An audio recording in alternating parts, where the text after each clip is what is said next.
রাজনীতি চলে তার আপন গতিতে, প্রতি মুহূর্তে বদলায় দৃশ্যপট, যুক্ত হয় নতুন নতুন সমীকরণ।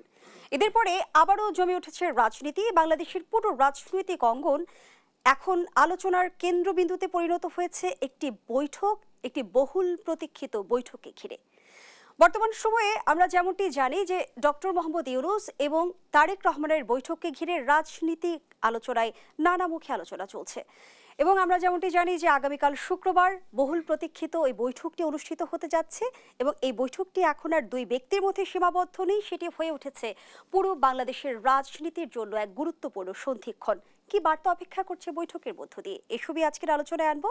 দর্শক, আমি ফারনাস জুই সবাইকে আমন্ত্রণ জানিয়ে শুরু করছি দেশ টেলিভিশনের নিয়মিত আয়োজন দেশ সাম্প্রতিক। নিবেদন করছে Arail angle channel and square বার।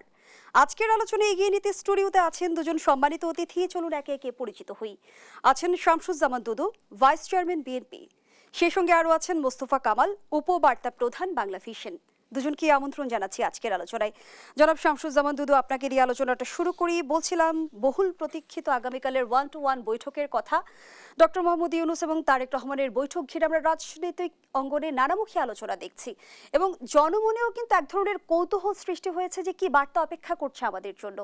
এই বৈঠকের তাৎপর্য আপনার দৃষ্টিকোণ থেকে জানতে চাই। জি, আপনাকে ধন্যবাদ।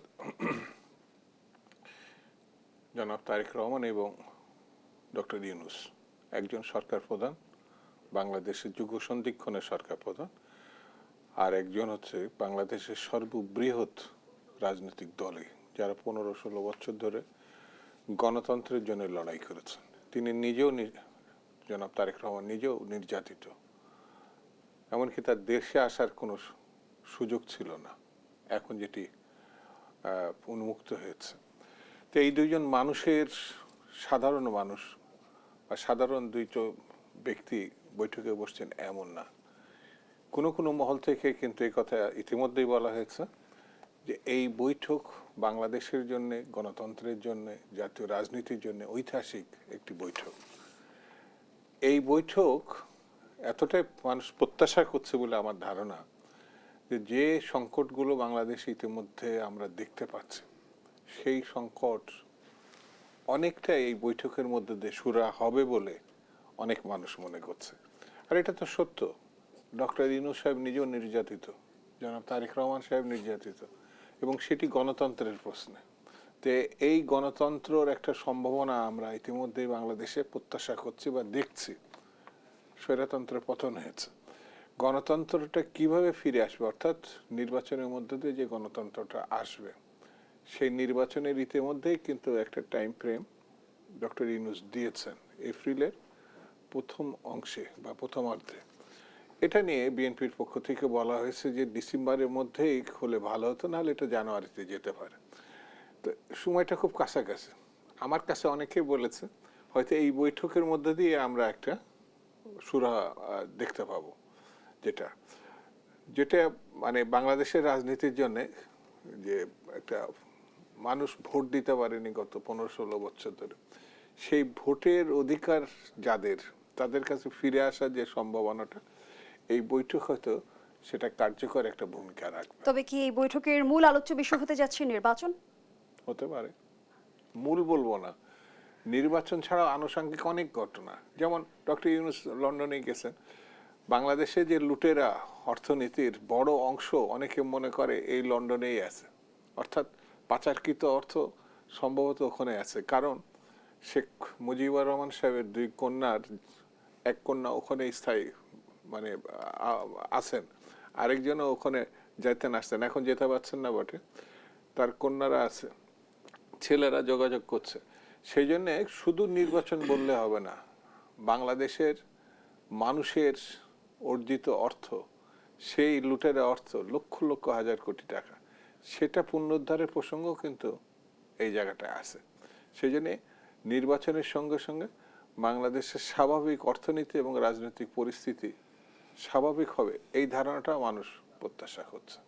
পাচারকৃত অর্থ পুনরুদ্ধারে আমরা আসলে কতটা আশাবাদী হতে পারি, যেখানে কি আর স্টারমার প্রধান উপদেষ্টার সাথে বৈঠকে সাড়া দেননি?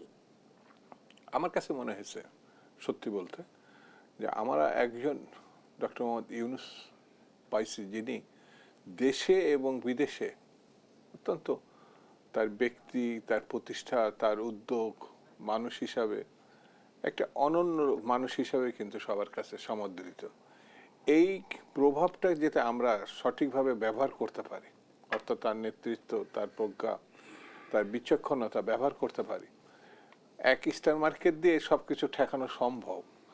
স্টার মার্ক এখন হয়তো এই কথা না বললেও সব মানুষ জানে, তার যে সহযোগী লেবার পার্টি, অর্থাৎ টিউলিপ নামে যে মেয়েটি আমাদের দেশের, সে তো নিজেকে বাংলাদেশে অস্বীকার করেছে যে সে ব্রিটিশ। তো এই অস্বীকারের মধ্যে দিয়ে তার পাচারকৃত অর্থ সে এটাকে দখলে আনতে চাচ্ছে। হয়তো বা তার দলের স্টার মার্ক যদি ওই মেম্বারটাকে রক্ষা করতে হয়, অর্থাৎ টিউলিপকে রক্ষা করতে হয়, অনেকে মনে করছে এই জন্য তিনি বৈঠকটা এড়িয়ে যেতে চাচ্ছেন। কিন্তু সময় তো আছে, দেখা যাক না কোথায় গিয়ে কি দাঁড়ায়। জনাব শামসুজ্জামান দুদু, এই পর্যন্ত আপনার বক্তব্য শুনে ভীষণ আশাবাদী মনে হলো আপনাকে এই বৈঠককে ঘিরে, এবং বিএনপির যে পূর্ববর্তী অবস্থান যদি আমরা যেমনটি দেখেছি যে নির্বাচন ডিসেম্বরেই হতে হবে, নির্বাচন ডিসেম্বরে অনুষ্ঠিত হবে, এই বৈঠকের পর কোনো সম্ভাবনা আছে কি বিএনপি তার পূর্ব অবস্থান থেকে সরে আসবে? অবস্থাকে সরাটা না, রাজনীতিতে গণতন্ত্র যদি পক্ষ নিতে হয়, গণতন্ত্র মুখ্য বিষয়টি হচ্ছে আলাপ আলোচনা। অর্থাৎ বিপ্লবের যে ধারণাটা, সবকিছু ভেঙে ফেলা, সবকিছু অস্বীকার করা, নতুন কিছু সৃষ্টি করা, গণতন্ত্রে কিন্তু আপনাকে চেক ব্যালেন্সের একটা ব্যাপার আছে, দিবেন নিবেন। অর্থাৎ মানুষ যদি আপনার উপর প্রত্যাশা করে, সেই মানুষ প্রত্যাশাটা আপনি পূরণ করাটা মুখ্য। এখন সংকটটা ধরেন 1-2 মাসের মধ্যে যদি ব্যাপার ঘটে, আমার নিজের ব্যক্তিগত মতামত, সেটি বোধহয় বড় ব্যাপার নাও হতে পারে। ইতিমধ্যেই কিন্তু ডিসেম্বরটাকে আমরা জানুয়ারিও নিতে নেওয়া হচ্ছে। আর বাস্তব কারণে এই ফেব্রুয়ারি অতিক্রম করলে আপনার নির্বাচন প্রচারণা থেকে শুরু করে রোজা বা অন্য সবকিছু অত সহজ হবে না বলে আমরা এটা বলছি। তো আমার মনে হয় ডক্টর মোহাম্মদ ইউনূস বা সরকার এগুলো একেবারেই বুঝতে পারছেন না বা জানতে পারছেন না, আমার কাছে মনে হয় না। তার কোনো না কোনো সমস্যার একটা ব্যাপার আছে, সেটা যিনি খোলাসা করলেই তো ক্লিয়ার হয়ে যাবে। সেই জন্যে গণতন্ত্রে একটা বৈঠক অনেক সময় অনেক জট, যেমন আমি এখানে পরিষ্কার করে বলি, 24শে মার্চ 71-এ শেখ মুজিব যদি সেদিন সফল হতেন তাহলে ইতিহাস অন্যরকম হতে পারত, কিন্তু সেই আলোচনাটা সফল হয়নি বলেই কিন্তু বাঙালিরা অস্ত্র ধরেছিল, মুক্তিযুদ্ধ করেছে, আর তারা আমাদের উপরে গণহত্যা চালিয়েছিল। সেই জন্যে আলোচনা যেখানে সফল হবে সেখানে গণতন্ত্রের সম্ভাবনাটা পরিষ্কার হবে এবং ফিরে আসবে, এটা আমার কাছে মনে হয়। ধন্যবাদ জানাচ্ছি আপনাকে। মোস্তফা কামাল, অনেকেই বলছেন এই বৈঠক একদিকে রাজনৈতিক অচলাবস্থার অবসান ঘটাতে পারে, আবার কেউ কেউ বলছে রাজনৈতিক সমঝোতার পথ উন্মুক্ত হতে পারে। আমরা একজন রাজনীতিকের মন্তব্য শুনছিলাম, তার পর্যবেক্ষণ শুনছিলাম, একজন সংবাদকর্মী কিংবা গণমাধ্যম কর্মী হিসেবে আপনি কতটা আশাবাদী হতে পারছেন? জি, ধন্যবাদ আপনাকে। অবশ্যই আশাবাদী। কতটা আশাবাদী ওটা পরিমাপ করার পাল্লা আপাতত নেই। আগামীকাল এই সময়ে আশা করা যায় যে আমরা পরিপূর্ণ পরিস্থিতিটা জানব এবং ব্যাখ্যা বিশ্লেষণ তখন হয়তো আরেক রকম হবে। তো আমার সহ-আলোচক যিনি বিশ্লেষণ করেছেন বিষয়টা, মন গড়া বিশ্লেষণ করেননি, দীর্ঘ অভিজ্ঞতা তার, ছাত্র রাজনীতি, জাতীয় রাজনীতি, এপিট ওপিট, ক্ষমতায় থেকেও রাজনীতি করেছেন, বিরোধী দলে থেকে রাজনীতি করেছেন, অনেক কিছু দেখেছেন, জেনেছেন, বুঝেছেন, অভিজ্ঞতায় ভরপুর। তো এই মুহূর্তে আপনার শিরোনাম অনুযায়ী প্রধান উপদেষ্টা ডক্টর ইউনূস আর বিএনপির ভারপ্রাপ্ত চেয়ারম্যান তারেক রহমান, তো তাদের এই বৈঠকটা হয়তো যে বিদ্যমান যে পরস্পর একটা তিক্ত কথাবার্তা ছিল গত কয়েকদিন, আপনি খেয়াল করে দেখুন আজকে 2-3 দিন কিন্তু ওই মাত্রায় নেই। অর্থাৎ এরই মধ্যে সম্ভাব্য এই বৈঠকটি যেটি হবে, অর্থাৎ হয়নি এখনো, সেটা রাজনীতিতে কিছুটা কোরামিনের মতো কাজ দিয়েছে বলা যায়। কারণ গত কিছুদিন থেকে যে পরস্পর বিরোধী বক্তব্য ছিল, তিক্ত কথা, একটা অনাস্থা, একটা অশ্রদ্ধা ছিল, যাবতীয় স্বর অযোগ হয়ে গিয়েছিল ওখানে, অশ্রদ্ধা, অভক্তি। এটাতে কিন্তু এই বৈঠক, সম্ভাব্য বৈঠকটার খবর সেখানে কিছুটা স্বস্তির বৃষ্টির মতো একটা ছেদ ফেলেছে, সেটা আমরা সাদা চোখেই দেখতে পাচ্ছি। তো এই দুইজনের বাইরে আরেকটি চরিত্র রাজনীতিতে বাংলাদেশে, সেটা হচ্ছেন বেগম খালেদা জিয়া। তিনি এরই মধ্যে যে পরিচয় দিয়েছেন, এমনিতেই তিনি কিন্তু শুধু বিএনপির চেয়ারপারসন বা সাবেক প্রধানমন্ত্রী, অথবা সাবেক রাষ্ট্রপতি জিয়াউর রহমানের স্ত্রী, এসব পরিচয়ের অনেক ঊর্ধ্বে চলে গেছেন। তাকে এখন আর কিন্তু দলীয় পরিচয়ে সীমাবদ্ধ করার অবস্থা নেই। তো আমাদের কাছে সর্বশেষ যে তথ্যটা, তিনি তার দলকেও বলেছেন যে তত্ত্বাবধায়ক অন্তর্বর্তী সরকারের সাথে যেন তারা কথা বলেন, যেন ঝগড়া বিবাদ না করেন। এটা কিন্তু চারটিখানি কথা নয়, আরেক ভীষণ উপলব্ধি ওখানে। এর সাথে বিএনপির ভারপ্রাপ্ত চেয়ারম্যান তারেক রহমান নিজেকেও তিনি একটা ভিন্ন উচ্চতায় নিয়ে গেছেন। আর বৈঠকটা যেখানে হবে, এটা মনে রাখা দরকার আছে, ওটা বলা হয় বিশ্ব সভ্যতার একটা তীর্থস্থান। ব্রিটেন সভ্যতার চর্চা আছে ওখানে, গণতন্ত্রের চর্চা আছে ওখানে, রাজনীতির পাঠ পঠন নেয়ার ইনস্টিটিউট আছে রীতিমতো সেখানে। তো ওই জায়গায় ডক্টর ইউনূসকে নিয়ে গত 2-3 দিন ধরে ওখানকার যে আওয়ামী লীগ পরিচয় যেটা হচ্ছে, এটাও কিন্তু ওই যে দলটির যে পরিণতি হয়েছিল ওখানে বোধহয় একটা ভিন্ন মাত্রা যোগ করে দিয়েছে। এই কারণে যে ডক্টর ইউনূসের আন্তর্জাতিক একটা সম্মান, খ্যাতি, জ্যোতি আছে। সেটা বিএনপির সাথে গত কয়েকদিন তিক্ত কথাবার্তা হলেও বিএনপি কিন্তু কখনোই বলেনি যে ডিসেম্বরে নির্বাচন হতে হবে, এরকম কিন্তু কথাটা বলেনি। অথবা ডিসেম্বরে নির্বাচন না হলে তারা নির্বাচন করবে না, এই ধরনের বক্তব্য নেই। আবার ডক্টর ইউনূসের পক্ষ থেকে যেই তারা মানচিত্র বা সড়ক চিত্র চাচ্ছিলেন, রোডম্যাপ চাচ্ছিলেন, তিনিও বলেননি যে এপ্রিলেই হতে হবে। অর্থাৎ এখানে একটা ফ্লেক্সিবল হওয়ার জায়গা আছে। তো আমার যেটা গণমাধ্যমের জায়গা থেকে অভিজ্ঞতা, ডিসেম্বর আর জানুয়ারি আর ফেব্রুয়ারি যখনই হোক, আরও আগেও হওয়ার ব্যবস্থা আছে চাইলে, মিলমিশ হলে, বোঝাপড়া মিললে, আরও পরে হলেও বোধহয় সমস্যা হবে না। কারণ একটা অনাস্থা, একটা অবিশ্বাস তৈরি হয়েছে কিছু কাজকর্মে। তো সেটা যদি এই বৈঠকের মধ্য দিয়ে কিছুটা অবসান হয় এবং বেগম খালেদা জিয়ার যে নির্দেশনা ওগুলোর যদি একটা কেমিস্ট্রি হয়, এবং ডক্টর ইউনূসের সাথে যে নামটা, একটা শব্দ খুব আলোচিত শুরু থেকেই, মেটিকুলাস, অর্থাৎ অত্যন্ত পরিকল্পিত, সুচিন্তিত, সেই ক্ষেত্রে যদি এটার একটা প্রতিফলন আমরা দেখি, নিশ্চয়ই এই বৈঠকটাও দুদিক থেকে মেটিকুলাস হতে পারে। নিশ্চয়ই এখানে তাদের উভয়েরই কিছু বোঝাপড়ার বিষয় আছে। আর বৈঠক যত বিরোধে থাকুক দুনিয়ার, একটা বৈঠকে যদি একটু হাসি দিয়ে কথাবার্তাও হয়, শুধু পরস্পরের খোঁজ খবরও নেওয়া হয়, আমাদের কাছে অসংখ্য উদাহরণ আছে যে পরিস্থিতি পাল্টে যায়। তো আবার বিএনপি নেতাদের কারো কারো বক্তব্যে বা মন্তব্যে যে একটা বিরোধ আমরা কিন্তু ভাব দেখেছি। তো সেটা কখনো কখনো কোমল কুসুম, কখনো কখনো একটু আক্রমণাত্মক। এখানে মনে রাখার একটা বিষয় আছে, ডক্টর ইউনূস সর্বশেষ যে বক্তব্য দিয়েছেন ওখানে তিনি স্পষ্ট করেছেন তিনি বা তার সরকারের কারোই আগামী সরকারে থাকার কোনো ইচ্ছা নেই এবং থাকবেনও না। এটা আমাদের বিশ্বাস করতে হবে। তিনি ক্ষমতায় থাকার জন্য আসেননি, যাওয়ার জন্যই এসেছেন। অর্থাৎ যাওয়াটা নিয়ে একটু সময়ের ব্যবধান হয়ে যাচ্ছে, অনাস্থা তৈরি হয়েছে ওই কারণেই। আরও মাঝে মাঝে কিছু কথা আছে, আক্রমণাত্মক কথা।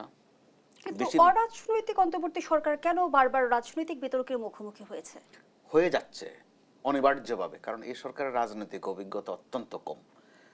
আপনি যদি যেই কোনো দুদুবাইয়ের কাছে আপনি একটা রাজনৈতিক সমস্যা আনেন, অর্থনৈতিক সমস্যা আনেন, এমনকি ধর্মীয় সমস্যা আনেন, দেখবেন যে 5 মিনিটে কিভাবে যেন এটা ফয়সালা করে দেবেন তারা। রাজনীতিবিদদের এই বাড়তি সক্ষমতাটা থাকে।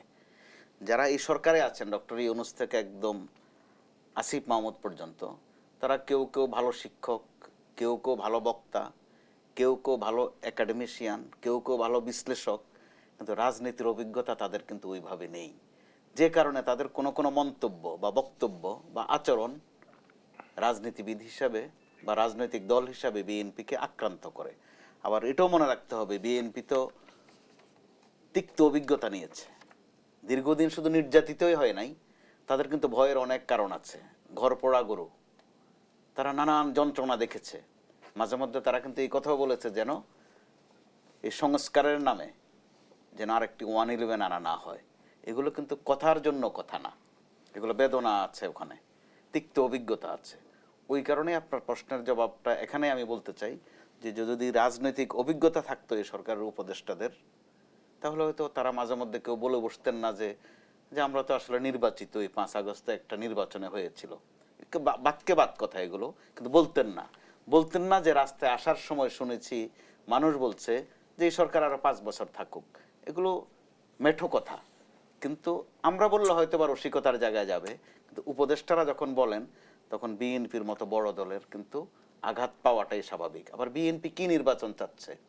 তারা কিন্তু বলছে না যে গত 15-16 বছর যে ধরনের নির্বাচন হয়েছে, দিনের ভোট রাতে হয়ে গেছে বা বিনা ভোটও 153 জন পাশ করে ফেলেছে, আমরা ওইভাবে কিছু একটা হয়ে যাই, তারা তা কিন্তু বলছে না। তারা একটা অবাধ, সুষ্ঠু এবং মানসম্পন্ন নির্বাচন চাচ্ছে। এতে করে বিরোধটা কিন্তু খুব বেশি নয়, হয়তো প্রকাশভঙ্গিতে মাঝে মধ্যে এবং এই বৈঠক গোলমাল সম্পর্কে আমরা বাজছে। যেমনটি জানতে পেরেছি যে সরকারের তরফ থেকে এই বৈঠকের উদ্যোগ নেওয়া জি, হয়েছে, এটা অবশ্যই সেই জায়গা ভালো থেকে দিক। আমরা কি ধরে নিতে পারি যে সরকার কিছুটা নমনীয় এবং অবশ্যই। নির্বাচনের যে তারিখ নিয়ে আমরা জটিলতা দেখছি সেটি থেকে সরকার সরে আসার সম্ভাবনা কতটুকু দেখেন? আমি সেই আলোচনায় উভয়েরই ফিরতে চাই সম্ভাবনা আছে, পরবর্তী উভয় অংশে একটা নিশ্চয়ই বিরতি কাঙ্ক্ষিত কোনো একটা ফলাফল আমাদেরকে। বড় আমন্ত্রণ, আপনারা দেখছেন দেশ টেলিভিশনের নিয়মিত আয়োজন দেশ সাম্প্রতিক, নিবেদন করছে Arail angle channel and square বার। আমরা আবারও ফিরছি আলোচনায়। যারা মুস্তফা কামাল যে প্রশ্নটি রেখে বিরতিতে গিয়েছিলাম, সরকারের তরফ থেকে যেহেতু বৈঠকের উদ্যোগ নেওয়া হয়েছে, আমরা কি আশাবাদী হতে পারি যে সরকার নির্বাচনের তারিখ নিয়ে নমনীয় হবে? নির্বাচন কি এপ্রিলেই হবে নাকি নির্বাচনের নতুন কোনো দিন তারিখ নির্ধারিত হবে? জি, ধন্যবাদ আপনাকে। এগুতে পারে আরো ভাষা দৃষ্টিতে যদি আমরা দেখি, সরকার যেহেতু নমনীয়, নিশ্চয়ই এপ্রিলে আর শক্ত থাকবে না। ইতিমধ্যে অনেক গণমাধ্যমে আমরা দেখছি যে এক ধরনের আভাস দেওয়া হচ্ছে জি, যে ফেব্রুয়ারিতে নির্বাচন এগিয়ে হতে আসার একটা পারে। সম্ভাবনা। আবার বিএনপিও যেহেতু নমনীয়, এমন নয় যে সরকার নমনীয় দেখে বিএনপি কঠোর হয়ে গেছে, তাও কিন্তু নয়। অর্থাৎ একটা কিছু সাব্যস্ত হবে, ওই নিয়ে আমরা আশাবাদী হতে পারি। এটা টার্নিং পয়েন্ট বৈঠকটা। তো এর ফাঁকে একটা বিষয় উপলব্ধি করারও বিষয় আছে। বৈঠক হয়ে গেল আমাদের এখানে যমুনায় যেভাবে হয়েছে, অথবা রাষ্ট্রীয় অতিথি ভবনে যেভাবে, অথবা ফরেন মিনিস্ট্রির ওই অফিসে যেভাবে হয়েছে, নিশ্চয়ই ওইভাবে হবে না। নিশ্চয়ই ফটো সেশন দিয়ে হাসি বিনিময় করবেন, আর একটা ফ্যাশনের মতো করবেন, যেটা ফটো সেশন আমরা এখানে বলতাম, নিশ্চয়ই সেটা হবে না। কার্যকর একটা বৈঠক হবে। অর্থাৎ সরকার বিএনপিকে গুরুত্ব দিচ্ছে, সেটা প্রতিষ্ঠিত। এর আগ পর্যন্ত কিন্তু বিএনপির একটা অভিযোগ ছিল যে কখনো কখনো তাদেরকে কাঙ্ক্ষিত পর্যায়ে বা কাঙ্ক্ষিত মাত্রায় গুরুত্ব দেওয়া হয়নি। ওই অভিযোগটারও নিশ্চয়ই একটা অবসান হবে। এরপরে এখানে আরেকটা কথা আছে যে শুধু নির্বাচন নিয়ে আলোচনা হবে কিনা, নিশ্চয়ই না। নির্বাচন একটা বিষয়, আবার প্রধান উপদেষ্টা যেটা সেখানে গিয়েও আরো দুটা বিষয়ের কথা নতুন করে শুনিয়েছেন। পুরনো কথা যে সংস্কারও তাকে দেখতে হচ্ছে, গণহত্যার বিচারও তাকে দেখতে হচ্ছে। তো আবার বাস্তবে কাজ কিন্তু আসলে এত ছোট্ট সিলেবাসে নয়। আমরা এখনো একটা ট্রমায় আছি, ওখান থেকে আমাদেরকে উদ্ধার করার চেষ্টা সরকার করছে। কতটুকু পারছে কতটুকু পারছে না আরেক প্রশ্ন। আমাদের পুলিশিং এখনো মেরুদণ্ডহীন, প্রশাসনে এখনো গোলমাল। তার উপর দেখেন গত 2-3 দিনের যে বাজে সংবাদ, সরকারের সেটা অগ্রাহ্য করার সুযোগ নাই। করোনার আবার দাপট, অর্থাৎ করোনা আমাদেরকে পিছু ছাড়েনি। ডেঙ্গুর প্রাদুর্ভাবও আছে কোথাও কোথাও। আপনার মনে থাকার কথা 19-20 সালে যখন করোনার প্রভাব এসেছিল মারাত্মকভাবে, শুরুর দিকে কিন্তু তাচ্ছিল্য করা হয়েছিল। বলা হয়েছিল একজন মন্ত্রী, অর্থাৎ তখনকার ক্ষমতাসীন দলের সাধারণ সম্পাদক, তিনি বলেই বসেছিলেন যে ওসব কিছু না, আমরা করোনার চেয়েও শক্তিশালী। রাজনৈতিক সরকার কিন্তু, দায়বদ্ধ সরকার। আবার এক পর্যায়ে বলা হলো যে করোনা এটার জন্য দায়ী হচ্ছে প্রবাসীরা, কিছু প্রবাসী কি ধরা বাঁধা শুরু হয়েছিল। এই সরকার কিন্তু ওই রকমটি করেনি। এরই মধ্যে পদক্ষেপ নিয়েছে, করোনা টেস্ট আবার শুরু হয়েছে, বিভিন্ন হাসপাতালগুলোকে প্রস্তুত রাখা হয়েছে। তো এই সরকার মানে তো একেবারেই পথে টোকানো সরকার নয়, আবার একেবারেই নতুন করে দাওয়াত দিয়ে নিয়ে আসা হয়েছে ওই রকমও নয়। সুপরিকল্পিত সরকার, প্রধান উপদেষ্টার ভাষায় মেটিকুলাস। তো ওই ক্ষেত্রে তিনি মজলুম, তারেক রহমানও মজলুম। তো কে বেশি মজলুম, কে কোন ফরম্যাটে বেশি, কার দুঃখ বেশি, কার বেদনা বেশি, আরেক আলোচনা। তো এই দুজন নিশ্চয়ই বসতে ডক্টর ইউনূসের স্মরণ করবেন যে কোন অবস্থায় তিনি ছিলেন, আমরাই বা দেশটা কোন অবস্থায় ছিল। তারেক রহমান সাহেব নিশ্চয়ই উপলব্ধি করবেন কোন পরিণতিতে তিনি পড়েছিলেন। একইভাবে যাদের সাথে গোলমাল বাঁধছে বিএনপির নেতারাও উপলব্ধি করবেন 15 বছর 7 মাস কত যন্ত্রণা তারা সয়েছেন। দুদুভাইয়ের এই সময়ে যদি আরো 5 আগস্ট যদি সফল না হতো, দুদুভাই আজকে এখানে থাকতেন, ওইটা আশা করা যায় না। কিন্তু আবার যে ছাত্ররা বিএনপির সাথে বিরোধ বাঁধছে, তারাও নিশ্চয়ই উপলব্ধি করবেন যে তাদের এই দ্রুত সাফল্যের পেছনে বিএনপি সহ অন্যান্য দলগুলোর কত ভূমিকা ছিল। নিশ্চয়ই তারা আর কেউ পরস্পরের বিরুদ্ধে হালকা কথা বলবেন না। একটা উপলব্ধিতে আসবেন। ধন্যবাদ জানাচ্ছি জনাব মোস্তফা কামাল। জনাব শামসুজ্জামান দুদু, বেশ কিছুদিন ধরে রাজনীতির অন্দরমহলে কান পাতলে এক ধরনের গুঞ্জন আমরা শুনতে পাই, যেটি হচ্ছে জাতীয় সরকার গঠনের গুঞ্জন। এই বৈঠকের মধ্য দিয়ে সেই সম্ভাবনা আরো কিছুটা বেড়ে গেল কিনা, এমন কোনো সম্ভাবনা ত্রয়োদশ নির্বাচনের আগে আছে কিনা? জি, সরি, এই বিষয়টা মানে আমার মনে হয় এখন অনেকটাই মিডিয়মান। একটা সময় এটা খুব আলোচিত হচ্ছিল 2-3 মাস আগে বলা যায়।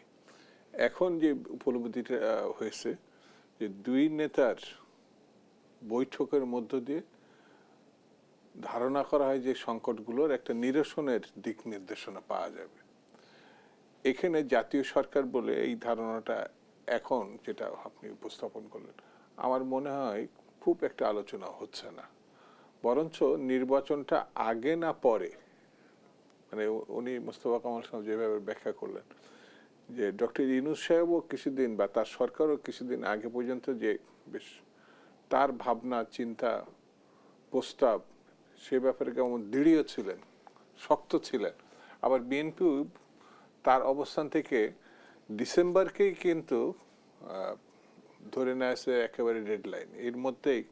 এবং এমন কথা তো মানে শুধু বিএনপি বললে ভুল হবে, যে নাগরিক সমাজ থেকেও আসছে, অন্যান্য রাজনৈতিক দল থেকেও আসছে, যে ডক্টর ইউনূস কেন ডিসেম্বরের মধ্যে তার অসুবিধার কথা বলছেন না, কেন এপ্রিলে যাচ্ছেন। আপনার যেমনটি প্রধান উপদেষ্টা বলেছিলেন যে ডিসেম্বরে নির্বাচন আয়োজন করতে গেলে তাড়াহুড়ো হয়ে যাবে। একটাই বিষয়, আমাদের দেশে তো 90 দিনের ইলেকশন করার ঘটনা আছে। এটা তো প্রথম অভ্যুত্থান না, গণঅভ্যুত্থান না। আমাদের 90 একটা গণঅভ্যুত্থান ছিল, পরে একটা ঠিক 90 দিনের মধ্যে একটা নির্বাচন। তো সেই আলোচনা আমি যাচ্ছি না। মোস্তফা কামাল সাহেব যেটা উল্লেখ করলেন সেটি আমি বলি যে দুইজনই, অর্থাৎ বিএনপি এবং ডক্টর ইউনূস সাহেব, তার অবস্থান আগের পর্যায়ে নাই। আগের পর্যায়ে নাই মানে নির্বাচনের প্রশ্নে, চাল চলনের প্রশ্নে, বক্তব্যের ক্ষেত্রে এখন অনেকটাই মানে গণতন্ত্রের যে পরিভাষা, সেই পরিভাষার মধ্যে ইতিবাচক পরিবর্তন দেখতে পাচ্ছেন আপনি? আমার কাছে মনে হয়েছে। এবং সেটি এই যে বৈঠক আগামীকাল ডক্টর ইউনূস সাহেব এবং জনাব তারেক রহমান সাহেব, এই বৈঠককে ঘিরেই কিন্তু একটা ইতিমধ্যে আমূল পরিবর্তন না হলেও একটা পরিবর্তনের ধারণা তৈরি হয়ে গেছে কিন্তু, যে কি হবে এবং কি হওয়া উচিত কম বেশি এটা কিন্তু আলোচনা হচ্ছে। সেই জন্য আমার কাছে যেটা মনে হয়েছে, এটা তো সত্য, আমাদের একটা পার্শ্ববর্তী দেশ আছে এক মানে মুখোশধারী গণতান্ত্রিক, আমার কাছে যেটা মনে হয়, অনেকে কষ্ট পেতে পারেন, এই দেশটি আমরা স্বৈরতন্ত্রের পতন ঘটাইছি, সেটা তারা অভিনন্দন, যে কোনো গণতান্ত্রিক শক্তি এটা অভিনন্দন করছে, ইউরোপ করছে, আমেরিকা করছে, কানাডা করছে, সবাই। কিন্তু তারা বৃহৎ গণতান্ত্রিক দেশ হিসাবে দাবি করে, কিন্তু টাকা লুটপাটের, গণহত্যা, এবং শুধু এই যে 1 মাসে তা তো না, গত 15 বছর 16 বছর ধরে এই কর্ম তিনি করছে, তাকে তারা আশ্রয় দিছে। আমার প্রশ্ন হচ্ছে, সে দাগি আসামি, এখানে নির্ভেজাল ভাবে বলা যায়, আমি কোন রাজনীতিবিদকে আমি মানে ছোট করছি না বা আঘাত করছি না, কিন্তু আসামি বলতে এত বড় ধরনের খুনি আমার দেশে আপাতত মুহূর্তে নেই, এবং আমার দেশে না, দক্ষিণ পূর্ব এশিয়াতে নেই, বিশ্বে আছে কিনা সন্দেহ। তো তাকে তারা আশ্রয় দিছে। শুধুমাত্র আমরা দাগি আসামিকে আশ্রয় প্রশ্রয় দেখছি না, আমরা দেখছি যে গণঅভ্যুত্থানের পর থেকে বিভিন্ন ধরনের গুজব এবং প্রপাগান্ডা ছড়াচ্ছে ভারতীয় মিডিয়া। সেই সঙ্গে সবশেষ আমরা যেমনটি দেখছি যে সীমান্তে প্রতিদিনই পশিনের ঘটনা ঘটছে। ভারতের আসলে প্রধান উদ্দেশ্য এখন কি বাংলাদেশকে ঘিরে, আর নির্বাচিত সরকার ভারতকে কিভাবে সামাল দেবে, সে আলোচনায় ফিরবো বিরতির পর। আবার আমন্ত্রণ, আপনারা দেখছেন দেশ টেলিভিশনের নিয়মিত আয়োজন দেশ সাম্প্রতিক, নিবেদন করছে Arail angle, channel and square বার। আমরা আবারও ফিরছি আলোচনায়। জনাব মোস্তফা কামাল, যে প্রশ্নটি রেখে বিরতিতে গিয়েছিলাম, সরকারের তরফ থেকে যেহেতু বৈঠকের উদ্যোগ নেওয়া হয়েছে, আমরা কি আশাবাদী হতে পারি যে সরকার নির্বাচনের তারিখ নিয়ে নমনীয় হবে? নির্বাচন কি এপ্রিলেই হবে, নাকি নির্বাচনের নতুন কোনো দিন তারিখ নির্ধারিত হবে? জি, ধন্যবাদ আপনাকে। এগুতে পারে আরো, ভাষা দৃষ্টিতে যদি আমরা দেখি, সরকার যেহেতু নমনীয়, নিশ্চয়ই এপ্রিলে আর শক্ত থাকবে না, ইতিমধ্যে অনেক গণমাধ্যমে আমরা দেখছি যে এক ধরনের আভাস দেওয়া হচ্ছে জি। যে ফেব্রুয়ারিতে নির্বাচন এগিয়ে হতে আসার একটা পারে। সম্ভাবনা। আবার বিএনপিও যেহেতু নমনীয়, এমন নয় যে সরকার নমনীয় দেখে বিএনপি কঠোর হয়ে গেছে, তাও কিন্তু নয়। অর্থাৎ একটা কিছু সাব্যস্ত হবে, ওই নিয়ে আমরা আশাবাদী হতে পারি। এটা টার্নিং পয়েন্ট বৈঠকটা। তো এর ফাঁকে একটা বিষয় উপলব্ধি করারও বিষয় আছে। বৈঠক হয়ে গেল, আমাদের এখানে যমুনায় যেভাবে হয়েছে, অথবা রাষ্ট্রীয় অতিথি ভবনে যেভাবে, অথবা ফরেন মিনিস্ট্রির ওই অফিসে যেভাবে হয়েছে, নিশ্চয়ই ভাবে হবে না। নিশ্চয়ই ফটো সেশন দিয়ে হাসি বিনিময় করবেন, আর একটা ফ্যাশনের মতো করবেন, যেটা ফটো সেশন আমরা এখানে বলতাম। নিশ্চয়ই সেটা হবে না, কার্যকর একটা বৈঠক হবে। অর্থাৎ সরকার বিএনপিকে গুরুত্ব দিচ্ছে, সেটা প্রতিষ্ঠিত। এর আগ পর্যন্ত কিন্তু বিএনপির একটা অভিযোগ ছিল যে কখনো কখনো তাদেরকে কাঙ্ক্ষিত পর্যায়ে বা কাঙ্ক্ষিত মাত্রায় গুরুত্ব দেওয়া হয়নি। ওই অভিযোগটারও নিশ্চয়ই একটা অবসান হবে। এরপরে এখানে আরেকটা কথা আছে যে শুধু নির্বাচন নিয়ে আলোচনা হবে কিনা। নিশ্চয় না, নির্বাচন একটা বিষয়। আবার প্রধান উপদেষ্টা যেটা সেখানে গিয়েও আরো দুটা বিষয়ের কথা নতুন করে শুনিয়েছেন। পুরনো কথা, যে সংস্কারও তাকে দেখতে হচ্ছে, গণহত্যার বিচারও তাকে দেখতে হচ্ছে। তো আবার বাস্তবে কাজ কিন্তু আসলে এত ছোট্ট সিলেবাসে নয়। আমরা এখনো একটা ট্রমায় আছি, ওখান থেকে আমাদেরকে উদ্ধার করার চেষ্টা সরকার করছে। কতটুকু পারছে কতটুকু পারছে না আরেক প্রশ্ন। আমাদের পুলিশিং এখনো মেরুদণ্ডহীন, প্রশাসনে এখনো গোলমাল। তার উপর দেখেন গত 2-3 দিনের যে বাজে সংবাদ, সরকারের সেটা অগ্রাহ্য করার সুযোগ নাই। করোনার আবার দাপট, অর্থাৎ করোনা আমাদেরকে পিছু ছাড়েনি। ডেঙ্গুর প্রাদুর্ভাবও আছে কোথাও কোথাও। আপনার মনে থাকার কথা, 19-20 সালে যখন করোনার প্রভাব এসেছিল মারাত্মকভাবে, শুরুর দিকে কিন্তু তাচ্ছিল্য করা হয়েছিল। বলা হয়েছিল, একজন মন্ত্রী অর্থাৎ তখনকার ক্ষমতাসীন দলের সাধারণ সম্পাদক, তিনি বলেই বসেছিলেন যে ওসব কিছু না, আমরা করোনার চেয়েও শক্তিশালী। রাজনৈতিক সরকার কিন্তু, দায়বদ্ধ সরকার। আবার এক পর্যায়ে বলা হলো যে করোনা এটার জন্য দায়ী হচ্ছে প্রবাসীরা, কিছু প্রবাসী কি ধরা বাঁধা শুরু হয়েছিল। এই সরকার কিন্তু ওই রকমটি করেনি। এরই মধ্যে পদক্ষেপ নিয়েছে, করোনা টেস্ট আবার শুরু হয়েছে, বিভিন্ন হাসপাতালগুলোকে প্রস্তুত রাখা হয়েছে। তো এই সরকার মানে তো একেবারেই পথে টোকানো সরকার নয়, আবার একেবারেই নতুন করে দাওয়াত দিয়ে নিয়ে আসা হয়েছে ওই রকমও নয়। সুপরিকল্পিত সরকার, প্রধান উপদেষ্টার ভাষায় মেটিকুলাস। তো ওই ক্ষেত্রে তিনি মজলুম, তারেক রহমানও মজলুম। তো কে বেশি মজলুম, কে কোন ফরম্যাটে বেশি, কার দুঃখ বেশি, কার বেদনা বেশি, আরেক আলোচনা। তো এই দুজন নিশ্চয়ই বসতে ডক্টর ইউনূসকে স্মরণ করবেন যে কোন অবস্থায় তিনি ছিলেন, আমরাই বা দেশটা কোন অবস্থায় ছিল। তারেক রহমান সাহেব নিশ্চয়ই উপলব্ধি করবেন কোন পরিণতিতে তিনি পড়েছিলেন।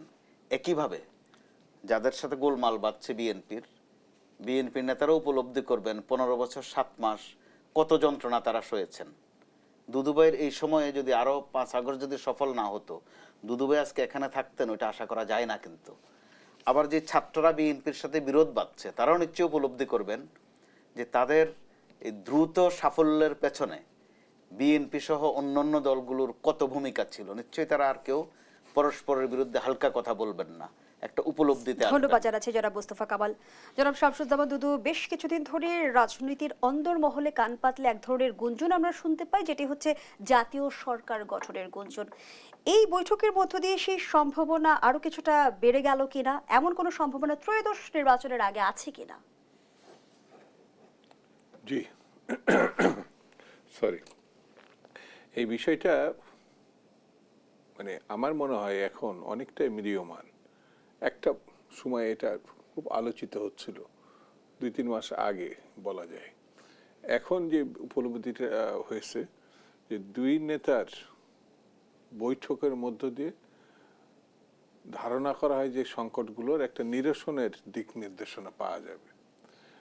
এখানে জাতীয় সরকার বলে এই ধারণাটা এখন যেটা আপনি উপস্থাপন করলেন, আমার মনে হয় খুব একটা আলোচনা হচ্ছে না, বরঞ্চ নির্বাচনটা আগে না পরে, মানে উনি মোস্তফা কামাল সাহেব যেভাবে ব্যাখ্যা করলেন যে ডক্টর ইউনূস সাহেবও কিছুদিন বা তার সরকারও কিছুদিন আগে পর্যন্ত যে বেশ তার ভাবনা চিন্তা প্রস্তাব সে ব্যাপারে কেমন দৃঢ় ছিলেন, শক্ত ছিলেন। আবার বিএনপি তার অবস্থান থেকে ডিসেম্বরকেই কিন্তু ধরে নেয় একেবারে ডেডলাইন এর মধ্যেই। এবং এমন কথা তো মানে শুধু বিএনপি বললে ভুল হবে, যে নাগরিক সমাজ থেকেও আসছে, অন্যান্য রাজনৈতিক দল থেকেও আসছে, যে ডক্টর ইউনূস কেন ডিসেম্বরের মধ্যে তার অসুবিধার কথা বলছেন না, কেন এপ্রিলে যাচ্ছেন। আপনার যেমনটি প্রধান উপদেষ্টা বলেছিলেন যে ডিসেম্বরে নির্বাচন আয়োজন করতে গেলে তাড়াহুড়ো হয়ে যাবে। একটাই বিষয়, আমাদের দেশে তো 90 দিনের ইলেকশন করার ঘটনা আছে, এটা তো প্রথম অভ্যুত্থান না, গণঅভ্যুত্থান না। আমাদের 90 একটা গণঅভ্যুত্থান ছিল, পরে একটা ঠিক 90 দিনের মধ্যে একটা নির্বাচন। তো সেই আলোচনা আমি যাচ্ছি না। মোস্তফা কামাল সাহেব যেটা উল্লেখ করলেন সেটি আমি বলি যে দুইজনই, অর্থাৎ বিএনপি এবং ডক্টর ইউনূস সাহেব, তার অবস্থান আগের পর্যায়ে নাই। আগের পর্যায়ে নাই মানে নির্বাচনের প্রশ্নে, চাল চলনের প্রশ্নে, বক্তব্যের ক্ষেত্রে এখন অনেকটাই মানে গণতন্ত্রের যে পরিভাষা, সেই পরিভাষার মধ্যে ইতিবাচক পরিবর্তন দেখতে পাচ্ছেন আপনি। আমার কাছে মনে হয়েছে। এবং সেটি এই যে বৈঠক আগামীকাল ডক্টর ইউনূস সাহেব এবং জনাব তারেক রহমান সাহেব, এই বৈঠককে ঘিরেই কিন্তু একটা ইতিমধ্যে আমূল পরিবর্তন না হলেও একটা পরিবর্তনের ধারণা তৈরি হয়ে গেছে, কিন্তু যে কি হবে এবং কি হওয়া উচিত কম বেশি এটা কিন্তু আলোচনা হচ্ছে। সেই জন্য আমার কাছে যেটা মনে হয়েছে, এটা তো সত্য, আমাদের একটা পার্শ্ববর্তী দেশ আছে এক মানে মুখোশধারী গণতান্ত্রিক, আমার কাছে যেটা মনে হয়, অনেকেই কষ্ট পেতে পারেন, এই দেশটি আমরা স্বৈরতন্ত্রের পতন ঘটাইছি, সেটা তারা অভিনন্দন, যে কোনো গণতান্ত্রিক শক্তি এটা অভিনন্দন করছে, ইউরোপ করছে, আমেরিকা করছে, কানাডা করছে, সবাই। কিন্তু তারা বৃহৎ গণতান্ত্রিক দেশ হিসাবে দাবি করে, কিন্তু টাকা লুটপাটের, গণহত্যা, এবং শুধু এই যে এক মাসে তা তো না, গত 15 বছর 16 বছর ধরে এই কর্ম তিনি করছে, তাকে তারা আশ্রয় দিছে। আমার প্রশ্ন হচ্ছে সে দাগি আসামি, এখানে নির্ভেজাল ভাবে বলা যায়, আমি কোন রাজনীতিবিদকে আমি মানে ছোট করছি না বা আঘাত করছি না, কিন্তু আসামি বলতে এত বড় ধরনের খুনি আমার দেশে আপাতত মুহূর্তে নেই, এবং আমার দেশে না, দক্ষিণ পূর্ব এশিয়াতে নেই, বিশ্বে আছে কিনা সন্দেহ। তো তাকে তারা আশ্রয় দিছে। শুধুমাত্র আমরা দাগি আসামিকে আশ্রয় প্রশ্রয় দেখছি না, আমরা দেখছি যে গণঅভ্যুত্থানের পর থেকে বিভিন্ন ধরনের গুজব এবং প্রপাগান্ডা ছড়াচ্ছে ভারতীয় মিডিয়া। সেই সঙ্গে সবশেষ আমরা যেমনটি দেখছি যে সীমান্তে প্রতিদিনই পুশিনের ঘটনা ঘটছে।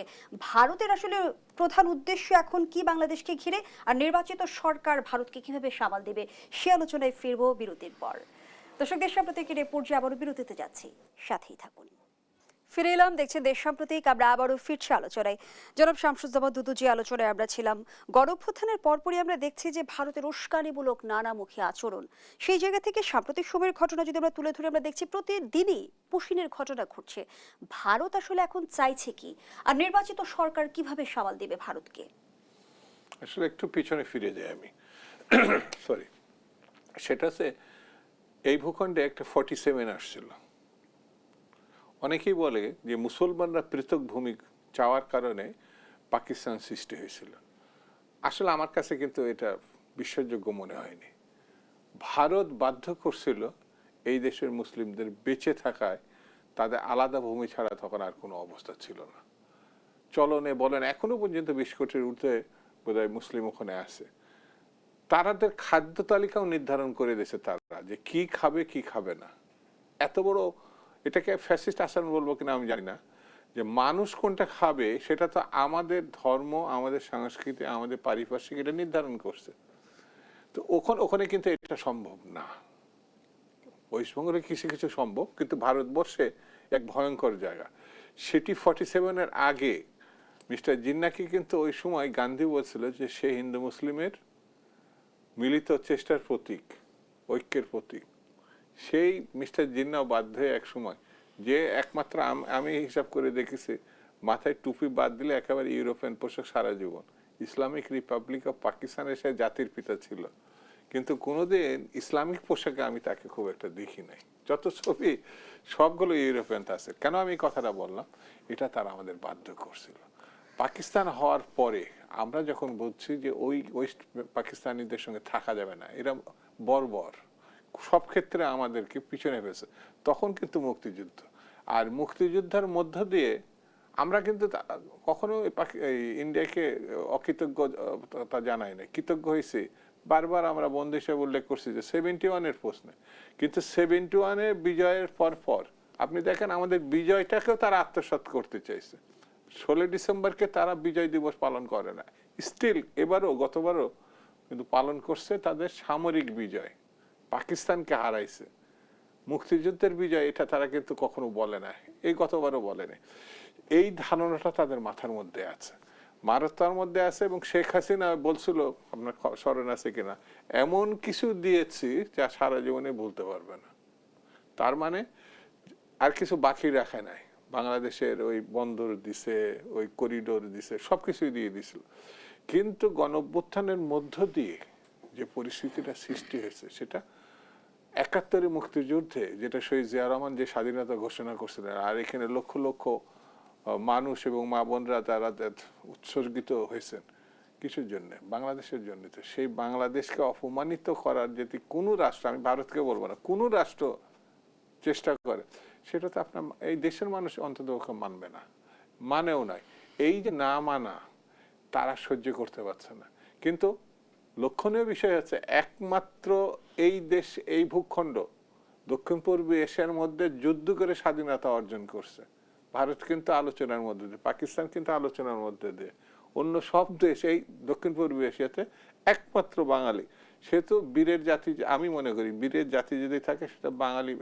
এই মুসলমান ভূখণ্ড, এই ভূখণ্ড, এই ভূখণ্ডের সঙ্গে টাল্টি বাল্টি করে কিন্তু কোনো লাভ হবে না।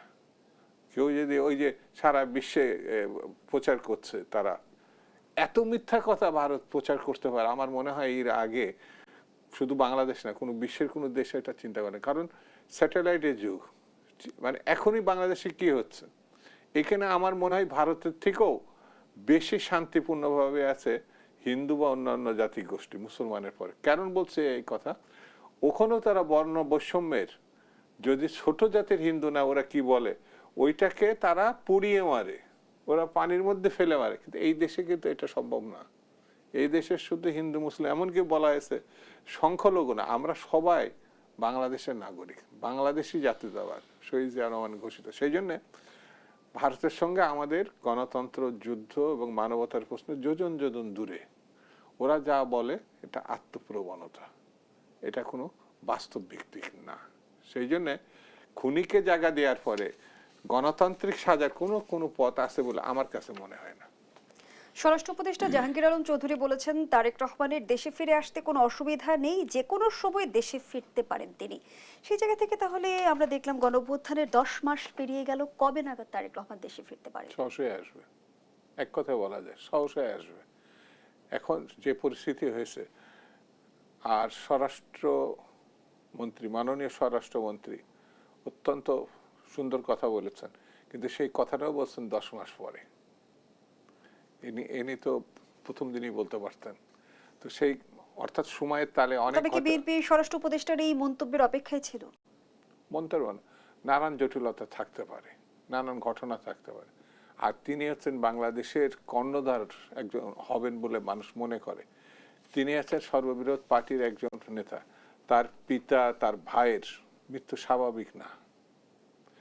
তিনি এমন একটা পরিবারের মানুষ, সেই পরিবারের যে দুঃখ বেদনা যতনার কথা আমরা জানি, সেই জায়গায় বসে একটা সিদ্ধান্ত নেওয়া চট করে, এটা আমরা যারা সাধারণ মানুষের পর্যায়ে পড়ি বা রাজনীতি করি বা অন্য পেশায় থাকি, এটা মনে চট করে এরকম ডিসিশন নেওয়া খুব কঠিন ব্যাপার তার মতো মানুষের। আর আমি যতটুকু জানি, এবং আমাদের মহাসচিব বলছেন, খুব সহসাই তিনি বাংলাদেশে ফিরে আসবেন। ধন্যবাদ জানাচ্ছি আপনাকে মোস্তফা কামাল। প্রধান উপদেষ্টা প্রশ্ন রেখেছেন, আওয়ামী লীগ একটি রাজনৈতিক দল, তারা কি এভাবে তরুণদের খুন করতে পারে, গুম করতে পারে, টাকা চুরি করতে পারে? প্রধান উপদেষ্টা আরো বলেন, এটা কোনো জাজমেন্ট নয়, এটা বিতর্ক। এই বিতর্কের অবসান কিভাবে হবে? এই বিতর্কের অবসানের জন্য দরকার জাতীয় ঐক্য। সরাসরি যদি আমি জবাবটা দিই, আর প্রধান উপদেষ্টা এর আগেও কিন্তু এই দলটির অর্থাৎ আওয়ামী লীগ কি সেটা বলেছেন। এবার হচ্ছে প্রশ্ন রেখেছেন যে রাজনৈতিক দল কিনা। এর আগে তিনি বলেছিলেন যে এটি একটি ডাকাতদের পরিবার। অর্থাৎ রাজনৈতিক গুরুত্ব বিবেচনায় আওয়ামী লীগ কিন্তু তার যে দলীয় পরিচয়টা, একটা দল, সেই আইডেন্টিটি কিন্তু হারিয়ে ফেলেছে আরো অনেক আগেই। এত বিশাল একটি দল। কারণ আওয়ামী লীগ এখন হয়ে গেছে একটা, তারা বলতো একটা উপলব্ধির নাম, গণমাধ্যমের জায়গা থেকে আমরা দেখি একটি আচরণের নাম, একটি স্বভাবের নাম, একটি বৈশিষ্ট্যের নাম। আমরা তিনজন এখানে আছি, যিনি ডিস্টার্ব বেশি করবেন কথার মধ্যে, এখন যদি আমি ডিস্টার্ব করি, আপনারা কথা বলতে না দেই, অথবা আপনি আমার কথার মধ্যে ডিস্টার্ব করেন, আপনি আওয়ামী লীগ। অর্থাৎ প্রতীকী অর্থটা কিন্তু অনেকটা এইরকম, ধর্মীয় পরিভাষায় যেটাকে নফসিয়াত বলে। হইচই করলো একজন, পাঁচজন শুধু সহ্য করলো, যিনি হইচই করেন তিনি আওয়ামী লীগ। এই হচ্ছে বাস্তব চিত্রটা। অর্থাৎ দলীয় আইডেন্টিটি আর নাই, স্বভাবের একটা পরিচয়। তো ওই জায়গায় জাতীয় ঐক্যটা কেন দরকার বলছি, আপনার প্রশ্নের মধ্যে ছিল যে সরকার মোকাবেলাটা করবে কিভাবে। এটা যদি অনির্বাচিত সরকারও হয় আর নির্বাচিত সরকার হয়, রাজনৈতিক সরকার হয়, যেই সরকারে হোক, জাতীয় ঐক্য বড় জরুরি ভারতের এই ডিস্টার্ব মোকাবেলা করতে। সেটা কিভাবে? আপনি 6, 7, 8 আগস্টের কথা খেয়াল করেন, ওই সময়ও কিন্তু সীমান্তে কিছু ডিস্টার্ব শুরু হয়েছিল। কোথাও কোথাও আমাদের বিজিবির আগে, স্থানীয় অধিবাসীরা আগে ছুটে চলে গেছে।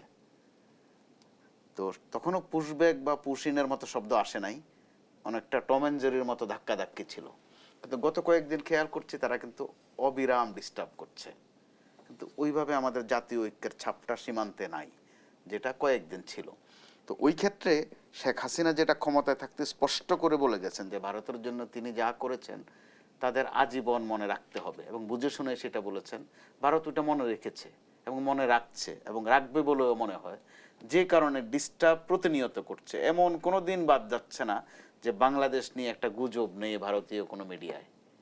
তো ভারতীয় একটা মূলধারার মিডিয়ায় যখন একটা গুজব রটিয়ে দেয়া হয়, আমাদের এখানে কোনো না কোনোভাবে আমরা সেটা বুঝে হোক না বুঝে হোক পিক করে ফেলি।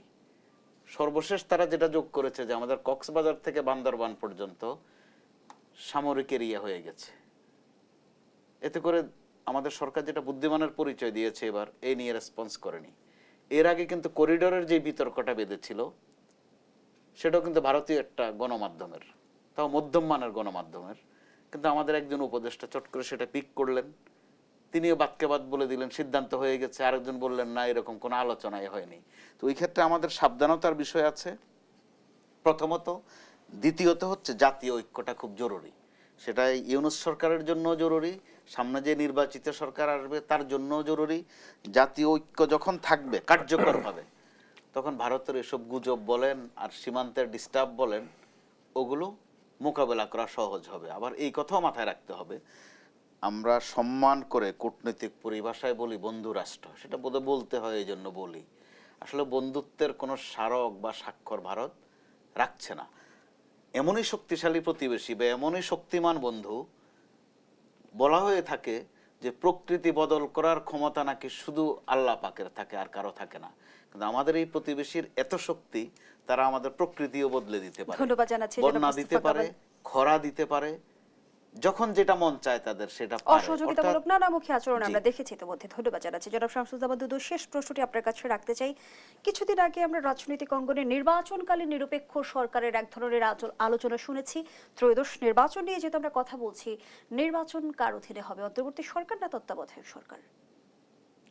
অন্তর্বর্তী সরকার যেটা এখন আছে, এই মুহূর্ত পর্যন্ত আমি মনে করি তাকে বাদ দিয়ে সমালোচনা তার বিরুদ্ধে কিছু কিছু করছে, এবং সেই সমালোচনাটা আমার কাছে মনে হয়েছে তাদের যে ত্রুটি বিচ্যুতিগুলো সংশোধনের মানে সহযোগিতা করা, তাকে বাদ দিয়ে, অথবা ডক্টর মোহাম্মদ ইউনূস এখনো পর্যন্ত এত বিতর্কিত হন নাই যে তাকে বাদ দিয়ে আমাদের সেই আগের কেয়ারটেকার সরকার নিয়ে আসা, এটা মনে হয় এইরকম এখনো পরিস্থিতি তৈরি দেশের অন্তর্পক্ষে নাই। প্রধান উপদেষ্টার উপরই আপনারা আস্থা রাখতে চাইছেন? না না, এখনো পর্যন্ত বিএনপি শুধু না, অনেক রাজনৈতিক দলই সকল তাদের সমর্থন নিয়েই কিন্তু এই সরকার এখনো পর্যন্ত এগোচ্ছে, এবং এই সরকারও এই সব রাজনৈতিক দল করে আস্থা রাখে বলে আমি মনে করি। কারণ এই সরকারের উদ্যোগেই কিন্তু এই বৈঠকটা হতে যাচ্ছে, এবং এই বৈঠকই মানুষের ভিতরে আশার সঞ্চয় করেছে এবং এক ধরনের স্বস্তি আনছে বলে আমার এই মুহূর্তে আমার ধারণা। এবং আগামীকাল এই বৈঠকটা হওয়ার পরে, আমি শুরুতেই বলেছি যে শব্দটা ঐতিহাসিক একটি বৈঠক বলে চিহ্নিত হবে। আমার দৃঢ় বিশ্বাস এই দুই নেতা একসঙ্গে বসলে ঐতিহাসিক একটি ঘটনার জন্য। দুজনকে অসংখ্য ধন্যবাদ জানাচ্ছি। আমরা আমাদের আয়োজনের একেবারে শেষ প্রান্তে দর্শক শেষ করছি দেশ সাম্প্রতিকের আজকের আয়োজন। ধন্যবাদ এতক্ষণ আমাদের সাথে থাকার জন্য।